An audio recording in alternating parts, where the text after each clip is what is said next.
Hilchos Matnos Aniyim Perek Asiri. The laws of gifts to the poor, chapter 10.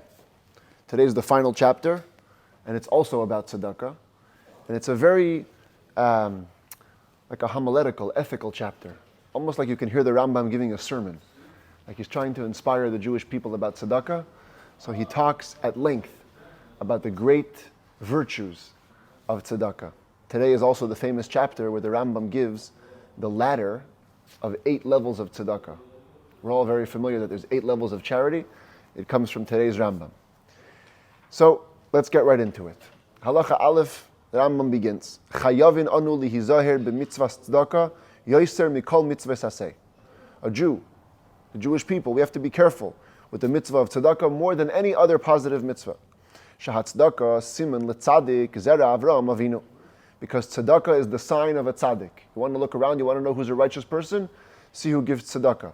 It tells you who is the descendants of Avraham Avinu. Avraham, our forefather. Shenemar.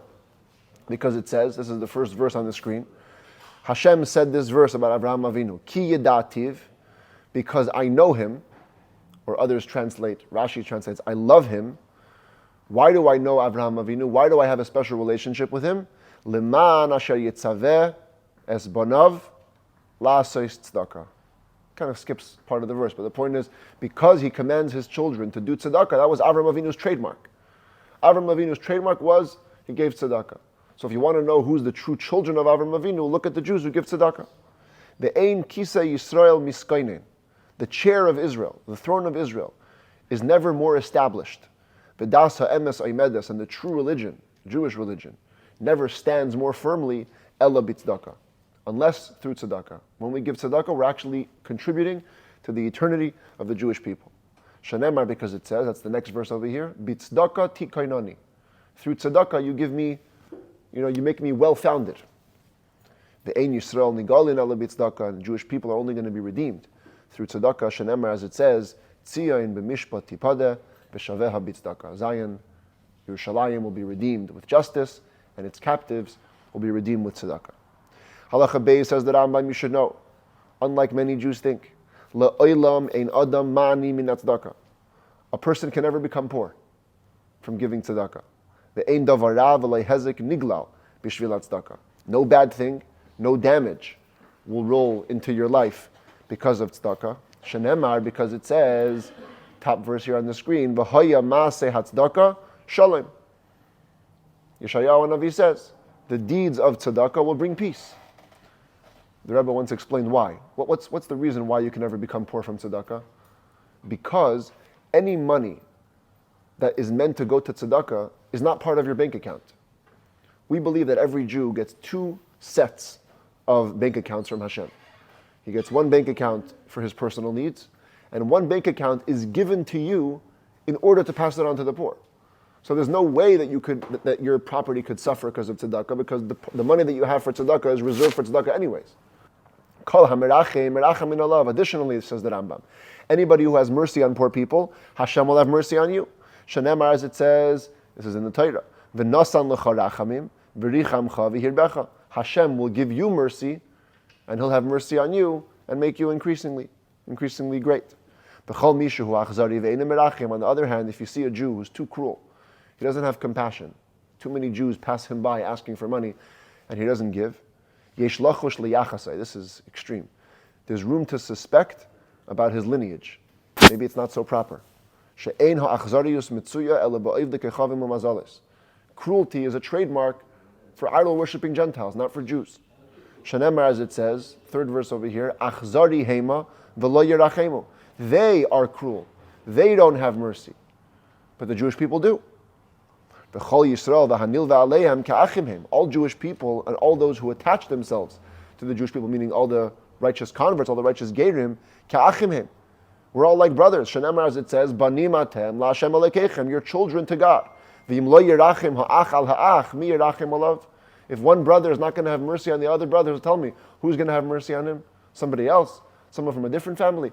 We're all part of the family. We have to take care of ourselves. To who? Tell me, says the Rambam, to who should the poor Jews of Israel lift their eyes to? Should they lift their eyes to the idol-worshipping Gentiles who hate them and who chase them down? Their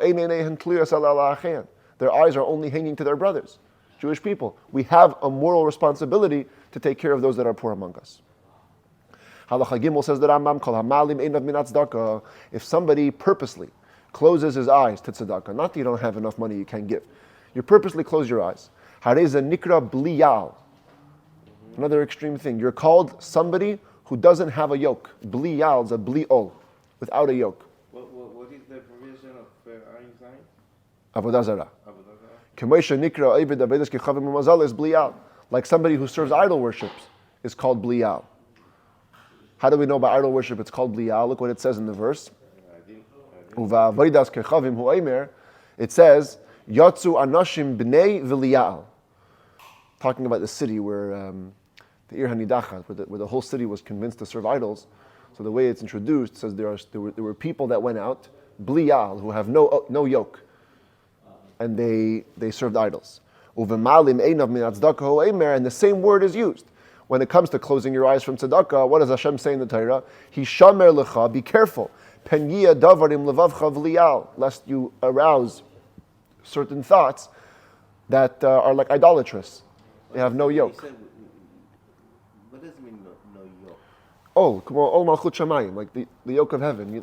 You don't take it seriously. The verse is talking about somebody who says, we're going to see this later, but in this book, that on Shemitah, on the 7th year, all loans are canceled. Right? One of the rules of Shemitah, besides for not working the land, is that all loans are canceled. So the Torah says, so someone's going to say to himself, one second, if all the loans are canceled anyways, so I'm not going to give tzedakah. Why should I give a loan? Anyways, in 7 years, it's going to be canceled. And the Torah calls that bliyal. If you use that excuse to avoid giving tzedakah, it's like serving idols. It could be cancelled or is cancelled? It is canceled automatically. So you don't- Oh, unless you make a declaration of principle, we'll see when we get there. Let's not get into it right now. Uvemalim, v'nikra rasha. You're also called a rasha. Shenemar v'rachamei rashayim achzari. The mercy of wicked people is cruelty. Sometimes when you see somebody wicked and you think he's having compassion on you, really he's just grooming the stage to express his cruelty later. V'nikra chayte, he's called a sinner. Shenemar, as it says, v'kara alecha el Hashem v'haya v'chachet. Same verse. That if you're going to use the excuse not to give tzedakah to the poor people, he's going to realize that, the poor person, and he's going to call out about you to Hashem, and that's going to bring a sin upon you. HaKadosh Baruch Hu karev l'shavas aniyim. Hashem is close to the cry of the poor. Shenemar, as it says, Shavas aniyim ata tishma. You listen to the cry of the poor people. Now this is very interesting. Shavas aniyim ata tishma is not a verse anywhere. It doesn't say anywhere in the Torah, Shavas aniyim ata tishma. All it says, look over here on the screen. In Iyov it says, V'tza'akat aniyim yishma. He hears the cry. In Tehillim we say, Uv'shav'o elav shamea.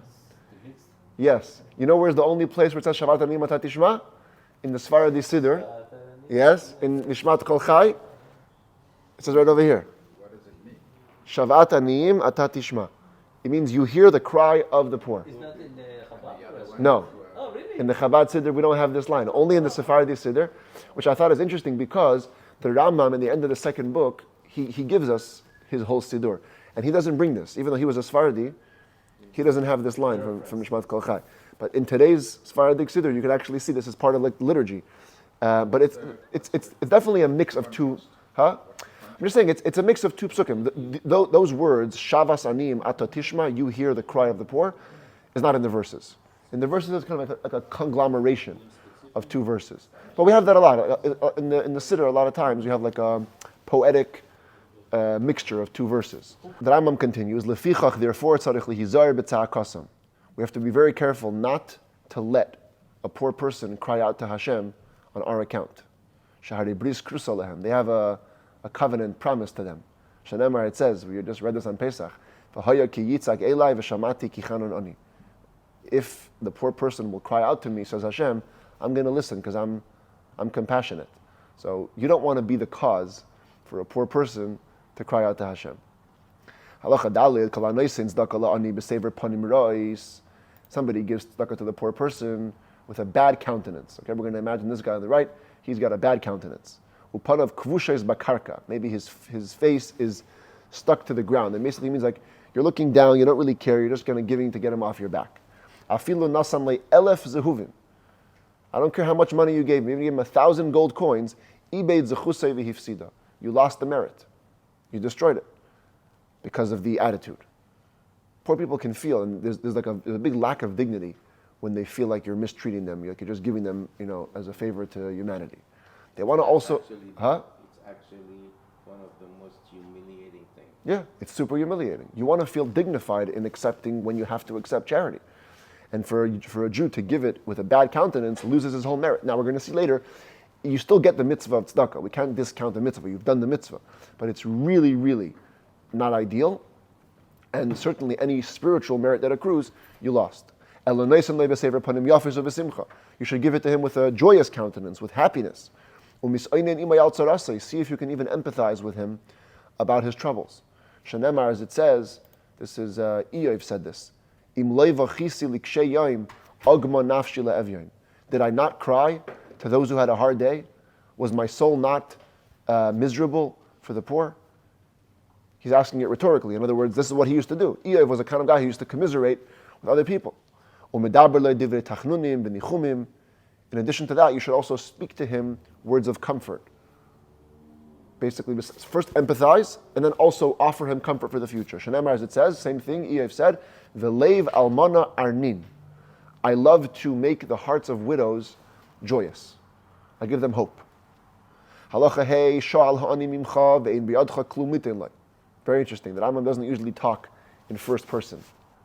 But here he's talking in first person. If a poor person asks from you, mimcha, and you have nothing to give him, paisehu bidvarim. At least, give him words. Give him comforting words. Certainly it's forbidden to scream at a poor person or to raise your voice at him. His heart is already crushed. It's already broken. It says in Tehillim, the broken and the crushed heart, God, you don't treat that distastefully. And it also says one of the primary midot, one of the primary traits of Hashem is lahachiyas ruach shvalim ulahachiyas leiv nitkayim, to enliven the spirit of those that are lowly and to enliven the heart of the crushed. Woe is to the person who embarrasses a poor person. Woe is to him. Treat him like a father. Both with your compassion and with words. Shenemar, as it says, of anoichi la'avyaynim. This is also Eov said.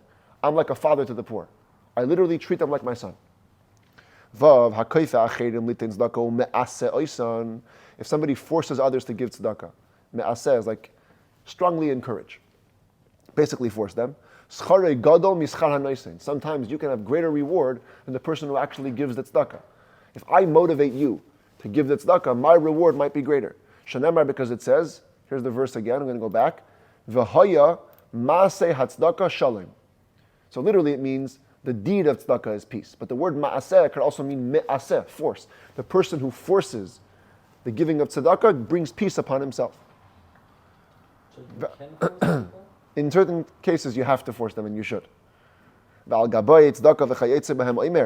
about those collectors of tzedakah, which we saw about yesterday at length, who do this job, this tough job of fundraising, it says, harabim kakoichavim. Those that make the public righteous, give them a chance to do tzedakah, they're like the stars. And I guess that means they're very shiny and very, very great. Halacha Zayin. Here we begin the Rambam's famous ladder, the 8 levels of tzedakah. Shmeina mailas yesh b'tzedakah zula maila mizu.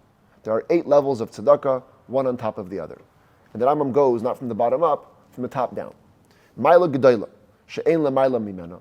The highest level, which nothing higher than it, zeh hamachzik b'yad Yisrael shemach, v'noisem le matana oy halva, oy oise imay shutfus. It's a person who holds on to the hand of a Jewish person that's becoming poor, and he gives him either a gift or a loan or makes a partnership with him, or gets him a job, to strengthen his hand to the point that he won't need to have the creatures anymore to ask any favors. By this person it says, you're holding on to him, whether he's a convert or a resident, and he lives with you. Kolemar, it means to say, hachazek boy achelo yipol v'yitzdarich. Hold on to him till he never needs anymore. Like the world says. Teaching fishing? Exactly, same idea. Right? The world says, give a man a fish, you feed him for a day. Teach him how to fish, and you feed him for a lifetime. This is the highest level.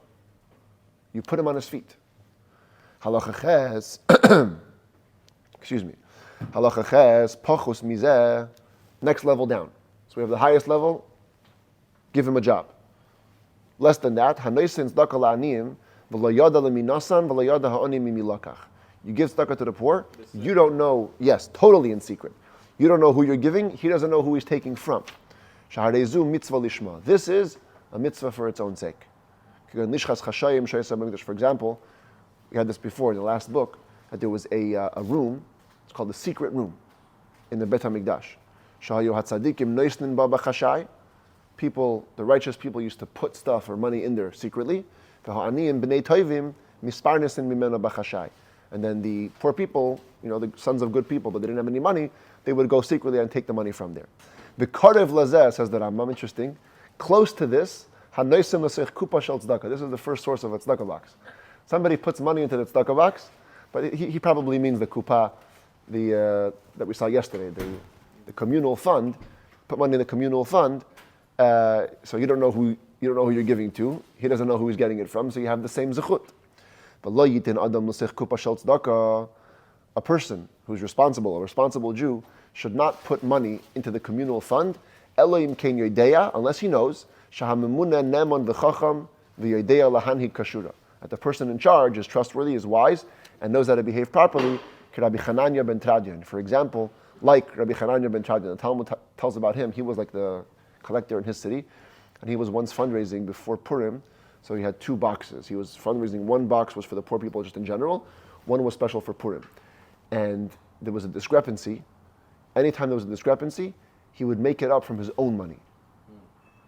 That's how honest he was. So that's like the example that Rambam picks.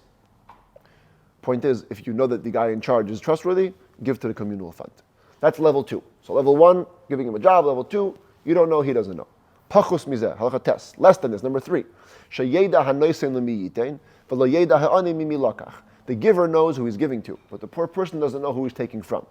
Like the great sages, they used to go in secret and throw money every night at the door of the poor people. The Talmud tells the story of Mar Ukva. Mar Ukva used to do this. He had a custom every night, he would go around to the poor, throw sacks of money. So one night, this poor guy wanted to see who's giving him the money. So he kind of peeked through the door, and the second he threw the money, he ran out of the house to chase him down. And Mar Ukva saw that he was coming, so he ran away, and he jumped into an oven. They had these big ovens that was still hot. It wasn't on fire, there was no actual fire, but it was still hot. And he was with his wife. He jumped in with his wife. And his feet got burnt from the oven, but her feet didn't get burnt. Later on he explained it's because a man never gives ready-made food. A woman gives ready-made food to tzedakah, so the poor person can benefit from it right away. That's why her feet didn't get burnt. But he, even though he did this huge mitzvah, his feet got burnt. But the point is, this was the example. He's the guy who went in secret, threw money, so he knew who he was giving to, but they didn't know who they were taking from. Because this is the way proper way to behave. It's a very good level. Let's say you know that in your city, the communal fund is not being managed by the most upstanding people. So give yourself, find the poor person that you know needs money. You'll know who it is, but he won't know who you are. Yud, pachus mizeh, less than this, level 4, sheyeda ha'ani miminotal, v'lo yeda ha'noisen, the opposite. The poor person knows who he's getting from, but the giver doesn't know who he's giving to. How could that be? Like the great sages. The Talmud says that Rabbi Abba used to do this. They would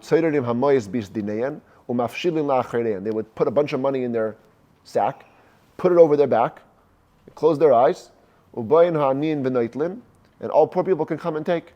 They don't have any embarrassment, no shame, but he wouldn't know who they are. Yud Aleph, Pachus Mizeh, less than that, level 5.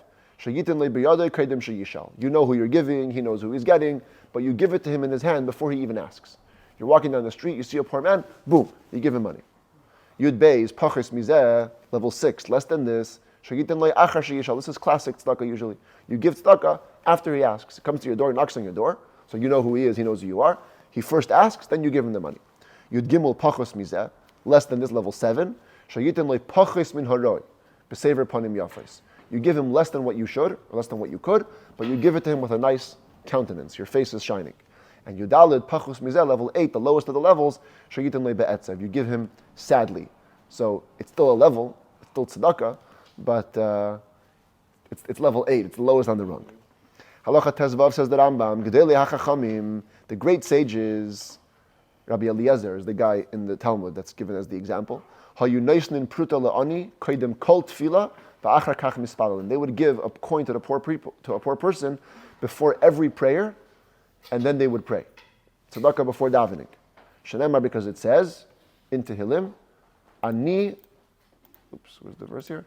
Ani b'tzedek echaz efanecha. I see your face with righteousness, which is translated as tzedakah. Only when I give tzedakah do I come to your face. Now, the Kabbalists say that at night, before Arvit, you don't give tzedakah to just a tzedakah box, unless there's a poor person that's asking you directly. So the Rambam says over here, they would give a pruta le'ani, they would give it to an actual poor man before every prayer, even Arvit. But today, we only give tzedakah by day. Tezayin, hanoisin mezoines lebana v'livneisav hagdolim she'enei chayav b'mzeinesein. If a parent chooses to give food to his older sons and daughters who he doesn't have to give food to, they're old enough to fend for themselves, kedei l'lamed hascharim Torah u'lehanig abonis b'derech yeshara v'lo yiyu mevuzais, and he does so to enable his male children to learn Torah and to enable his female children, his daughters, to go in the straight path without being embarrassed. Or a person feeds his father and mother. That's included in the mitzvah of tzedakah. Not only that, it's a great tzedakah. We saw the other day, your relatives are the most important, they come first. If somebody feeds and gives to drink the poor and orphans at his table, in other words, he invites them to his house and he gives them meals, he's a person that if he cries out to God, Hashem will answer him and he'll experience pleasure. Shenemar, as it says, Oz tikra b'Hashem yana, then when you call, here it is, Hashem will answer. Yud Zayin, Sivu Chachamin, the sages commanded us, Shayu b'nei beiser shel adam aniyim v'yusaymim b'mkei ma'avadim, that instead of taking slaves to do housework, better you should get poor Jews and orphans. Mutav leili hishtamish ba'elu v'yehonu b'nei Avram, Yitzchak v'Yaakov min nechasav v'lo yehonu b'hem zeracham. Better to use these people and let the children of Avram, Yitzchak, Yaakov have the enjoyment from your property versus people from Cham, in other words, the Gentiles. A person who has too many slaves all day is going to be adding more sins, because the Talmud says, Avda behefkeder nichale. Slaves would traditionally behave in promiscuous ways. But if your household members are poor people, poor Jews, and every second you're going to be adding actually merits and mitzvahs.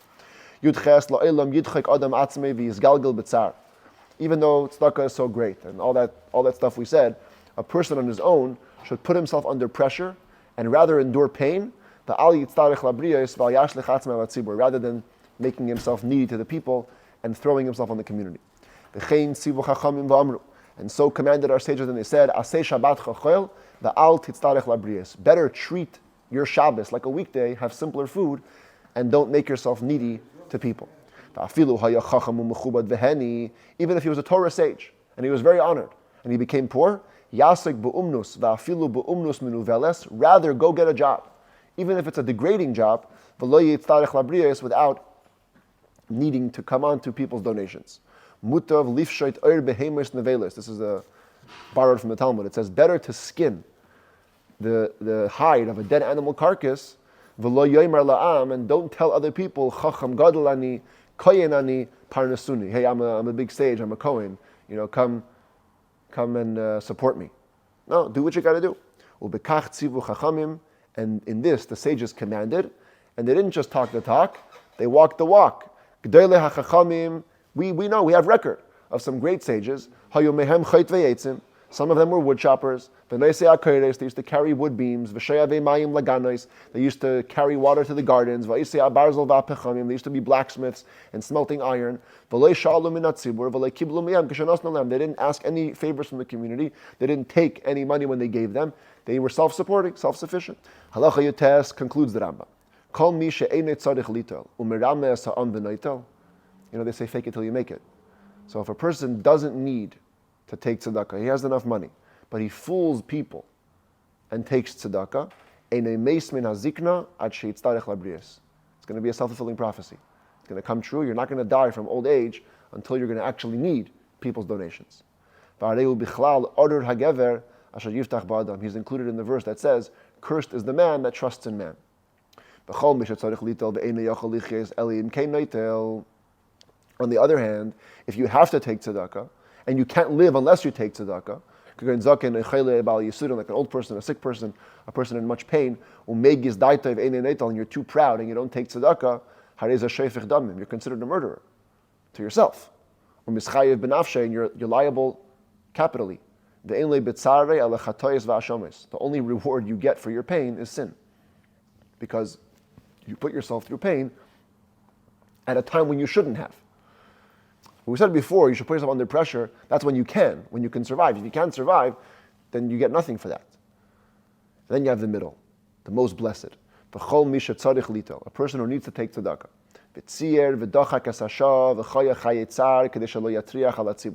But he pained himself in a moderate way. Pushed himself through the times, lived a tough life, just not to bother the community. So for him, fake it till you make it goes the other way.